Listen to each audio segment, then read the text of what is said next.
Imagine this. You've heard the names Adolf Hitler, Joseph Stalin, Genghis Khan. The world remembers its most infamous villains. But history has a dark habit. It forgets some of its worst monsters. Evil that didn't just exist in the spotlight, but in the shadows, where crimes were committed so brutally, so inhumanely, that they were buried or overshadowed by larger events. Tonight, we're digging them back up. Our journey starts in 15th century France with a man who, at first glance, looks like a hero. His name? Gilles de Rais. To most people of his time, Gilles was a celebrated nobleman. He fought alongside the legendary Joan of Arc, a national hero of France. Picture him, a knight in shining armor, riding into battle with glory and honor. He was respected, wealthy, powerful, the kind of man parents would tell their children to look up to. But behind the castle walls, a different Gilles de Rais emerged, one that history doesn't celebrate. In fact, one that history tried to bury. When Joan of Arc was executed, Gilles' life took a disturbing turn. He retreated to his estates, where his appetite for power and pleasure transformed into something horrifying. Witnesses later described his secret chambers, places where children were lured with promises of food, clothing, or work, and never returned. Historians believe Gilles de Rais may have been responsible for the deaths of over 100 children. His crimes were so shocking that even centuries later, people struggle to comprehend how a decorated war hero could also be one of the world's earliest documented serial killers. Now, let me ask you this. What's more terrifying? An evil tyrant you can see coming, or a supposed hero, hiding his darkest nature until it's too late? And Gilles, he's just the beginning. Our next figure takes us to the island of Madagascar in the 19th century, a land of beauty, mystery, and culture. But hidden within its history is the story of a queen who ruled with fear so absolute that her people would later call her reign the Time of Madness. Her name was Ranavalona I. When she rose to power in 1828, she wasn't supposed to be queen. She seized the throne after the death of her husband, and from that moment, her reign was marked not by peace or prosperity, but by cruelty. Ranavalona believed she was chosen by the gods, and anyone who dared to challenge her authority met a fate worse than death. She created brutal tests of loyalty called Tangina trials. Imagine this. If you were accused of a crime, you'd be forced to swallow poison made from a local nut. Survive, and you were innocent. Die, and, well, justice had been served. Tens of thousands didn't survive. But it wasn't just trials. Ranavalona enslaved nearly half of Madagascar's population to build her projects, including massive stone palaces and fortifications.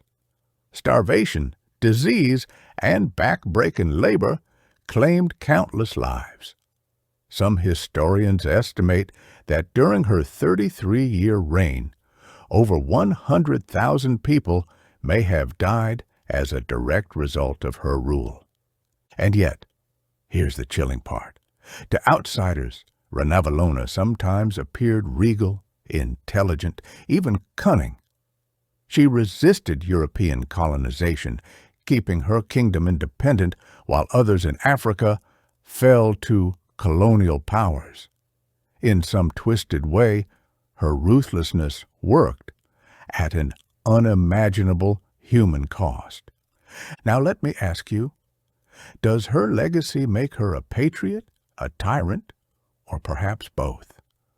One thing's certain, Ranavalona's reign reminds us that sometimes the most terrifying rulers aren't the ones remembered in textbooks, but the ones almost erased from history. And believe me, the next figure we're about to uncover makes her cruelty look like just the beginning. We now step into early 20th century Germany, a nation reeling from the aftermath of World War I. Cities were starving, crime was rampant, and people were desperate to survive. In this chaos lived a man who became one of history's most twisted killers. And yet, most people outside Germany have never heard his name. His name was Fritz Haarmann, but locals would later call him the Butcher of Hanover. Haarmann posed as a friendly figure, someone who offered help to runaway boys and young men looking for food, shelter, or work.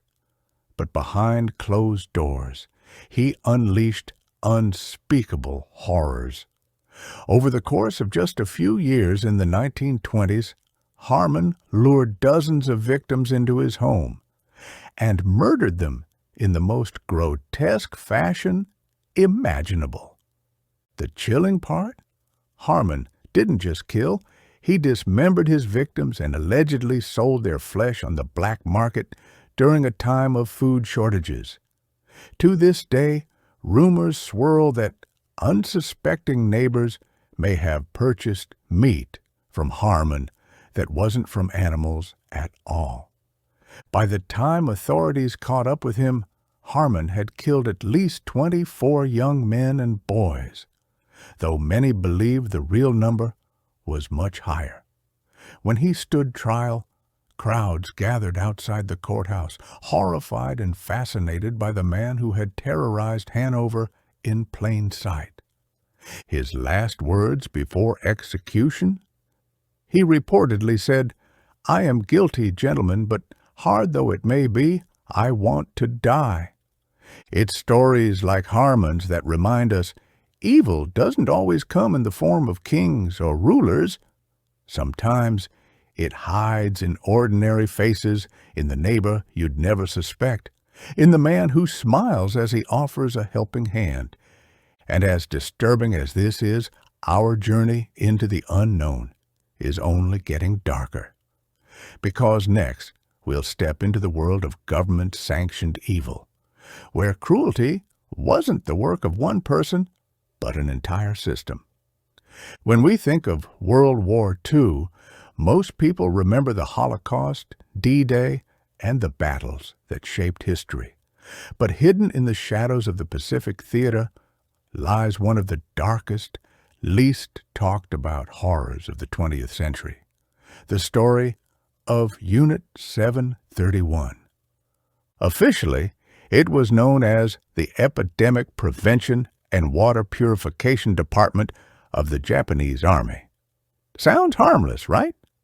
But behind that carefully chosen name was a secret research facility in Manchuria where some of the most brutal human experiments in history were carried out. Under the leadership of General Shiro Ishii, doctors and scientists turned human beings, mostly Chinese civilians and prisoners of war, into test subjects. But these weren't ordinary experiments. Victims were frozen alive to study hypothermia. Others were infected with deadly diseases like plague and anthrax to test biological warfare. Some were dissected without anesthesia, all in the name of science. The scale of cruelty is hard to fathom. It's estimated that thousands of men, women, and even children suffered and died in Unit 731. And yet for decades, much of the world knew nothing about it. Here's the chilling twist. After the war, many of the scientists responsible for these atrocities were never punished. Instead, some were granted immunity by the United States in exchange for their research data, research gathered through torture and death. Ishii himself lived a comfortable life after the war, never facing justice. Unit 731 remains one of history's greatest horrors, not only because of what happened, but because of how easily it was covered up. It's a grim reminder that evil doesn't always die when wars end. Sometimes it's quietly swept under the rug. And as horrifying as this story is, the list of forgotten evils isn't done yet. In the next part, we'll meet a man whose cruelty made him infamous in South America, a dictator who ruled with fear and left behind scars that still haunt his people. Now, let's move from Asia to the Caribbean, to the Dominican Republic in the 20th century. When you think of paradise, you probably imagine white beaches, turquoise waters, and music in the streets. But for over 3 decades, this island paradise was trapped under the iron grip of one man, Rafael Leonidas Trujillo Molina. Trujillo rose to power in 1930 and quickly transformed the Dominican Republic into his personal kingdom. His rule was marked by an almost cult-like obsession with control. Streets, buildings, even mountains were renamed after him. Portraits of Trujillo hung everywhere. In fact, it was illegal not to praise him. Dominicans were forced to recite prayers thanking our Father Trujillo every day, as though he were a god. But behind this bizarre personality cult lay one of the most brutal regimes in the Americas. Trujillo's secret police hunted down dissenters, torturing and killing thousands who dared to speak against him. His control reached into every corner of life, from the press to the church to the military. No one was safe. One of his most infamous crimes was the Parsley Massacre of 1937. In a single week, Trujillo ordered the slaughter of as many as 20,000 Haitians living near the Dominican border. Soldiers would ask people to pronounce the Spanish word for parsley, perejil. If their accent revealed they were Haitian Creole speakers, they were executed on the spot. Men, women, children, it didn't matter. Trujillo also enriched himself shamelessly. By the time of his death, he controlled nearly every profitable business in the country, from sugar plantations to airlines. It's estimated he stole over half of the Dominican Republic's GDP for his own wealth. And yet, for decades, world powers like the United States supported him because he kept communism out of the Caribbean. To them, he was useful. To his people, he was a nightmare. Trujillo's reign finally ended in 1961, when he was assassinated in an ambush. But the scars of his dictatorship remain etched into Dominican history. His story shows how easily a nation can be trapped by fear, violence, and the cult of personality, and how long it takes to heal from such tyranny. When we think of evil, we usually picture ruthless dictators, serial killers, or warlords, but sometimes evil isn't about deliberate cruelty. It's about decisions that poisoned the world for generations. And few people left behind a more devastating legacy than Thomas Midgley, Jr. Midgley was a brilliant American engineer and chemist in the early 20th century. In fact, he's often described as the man who had more impact on the atmosphere than any other single organism in Earth's history. But here's the thing, that impact was catastrophic. In the 1920s, Midgley helped invent leaded gasoline. At the time, engines knocked and sputtered, and lead was the solution he discovered. It made cars run smoother, but at a cost no one fully understood. The fumes from leaded gas poisoned millions. Children who grew up in cities filled with car exhaust absorbed lead into their bodies, damaging their brains and nervous systems. Some scientists believe the widespread use of leaded gasoline lowered IQs, increased violence, and harmed entire generations, all because of Midgley's invention. But he wasn't done. In the 1930s, he turned his genius toward refrigerators. Early cooling systems were dangerous because they used toxic gases like ammonia. Midgley's solution: chlorofluorocarbons, or CFCs. They seemed safe at first, but decades later, scientists discovered that CFCs were destroying Earth's ozone layer, exposing humanity to harmful ultraviolet radiation. So, in one lifetime, Midgley gave us two innovations that poisoned humans and nearly destroyed the planet's protective shield. Some historians call him the most destructive single human who ever lived. Ironically, Midgley himself died in a strange twist of fate. After contracting polio later in life, he invented a system of ropes and pulleys to help him move in bed. One day, he got tangled in the device and accidentally strangled himself. A darkly fitting end for a man whose inventions caused such unintended harm. Midgley wasn't a tyrant, a warlord, or killer in the traditional sense, but his story reminds us that evil can come not only from malice, but from negligence, greed, and short-sightedness. And sometimes its consequences are far greater than anything one dictator could achieve. If you thought vampire legends were just myths, wait until you meet Elizabeth Bathory, a Hungarian noblewoman from the late 16th and early 17th centuries, often called the Blood Countess. Born into immense wealth and power in 1560, Elizabeth had everything: castles, land, servants, and political influence. But behind the walls of her grand estates lurked one of the most horrifying stories in European history. Elizabeth was accused of torturing and killing hundreds of young girls, mostly peasants who worked as servants in her household.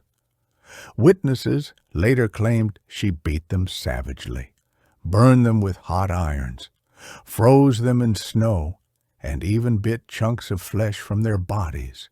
The most chilling rumor: that she bathed in their blood, believing it would preserve her youth and beauty.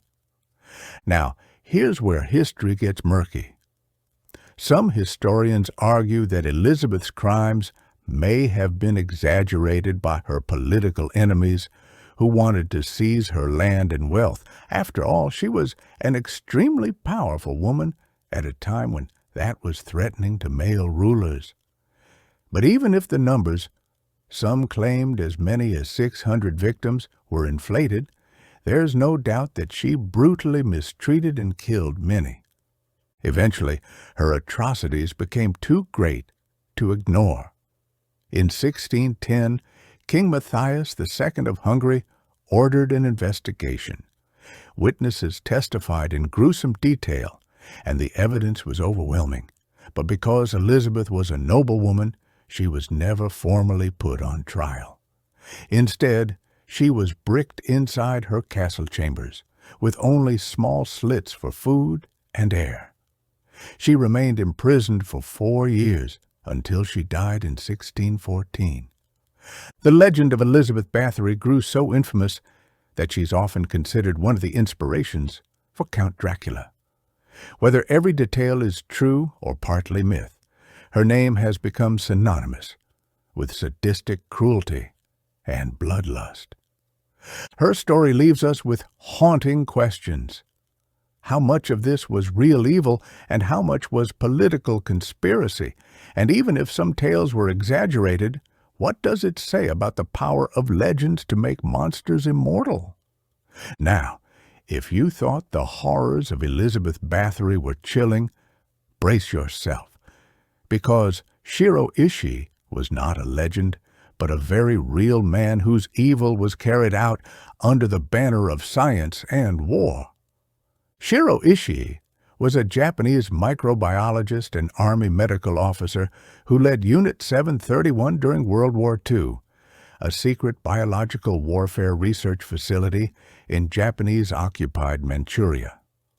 On the surface, it was presented as a water purification unit.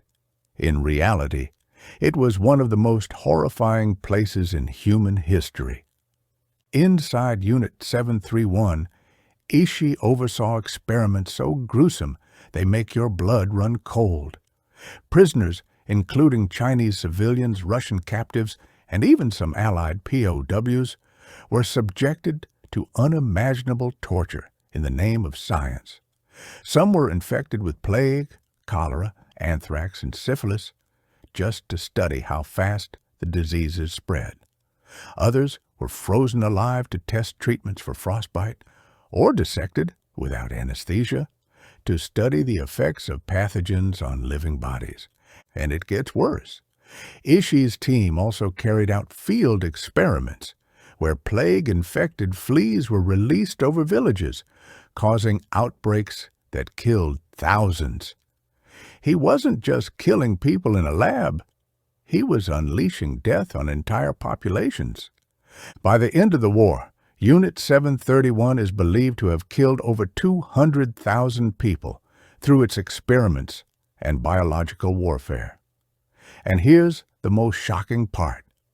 Shiro Ishii was never tried for his crimes. Why? Because after Japan's surrender, the United States granted him immunity in exchange for his research data on biological weapons.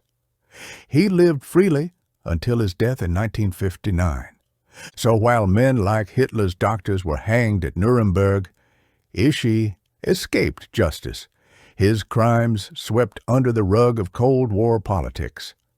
His name remains relatively unknown, despite being one of the most monstrous figures of the 20th century. His story forces us to confront a chilling truth.